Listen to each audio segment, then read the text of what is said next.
మహాభారతంలోని ఆదిపర్వంలో ఒక కథ ఉంది. ఒకానొకప్పుడు విభావసుడు, సుప్రదీపుడు అనే ఇద్దరు అన్నదమ్ములుండేవారు.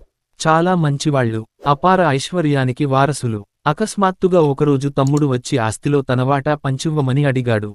సర్ది చెప్పి అనునయంగా మాట్లాడి సమస్యను పరిష్కరించగలిగిన అన్న ఆగ్రహోదగ్రుడైనాడు. నన్ను అగౌరవపరిచినందుకు ఏనుగువై అడవులను పట్టుకు తిరుగుపో అంటూ శపించాడు. తమ్ముడు కూడా ఏం తక్కువ తినలేదు.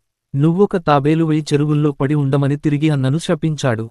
ఇద్దరి జన్మలు వేరువేరు, రెండూ వేర్వేరు జంతువులైనా శత్రుభావనలుండిపోయాయి. తరచూ కలహించుకుంటుండేవి. ఒకసారి గరుత్మంతుడికి ఆకలేసి తండ్రి కశ్యప ప్రజాపతిని అడిగితే ఆ రెండింటినీ తినెయ్యమన్నాడు. ఇది కథే కావచ్చు. ఇటువంటి కథలను విని పాఠాలు నేర్చుకోకపోతే మనం నిత్యం చూసే అన్నదమ్ముల గొడవలు ఇలానే ముగుస్తుంటాయి.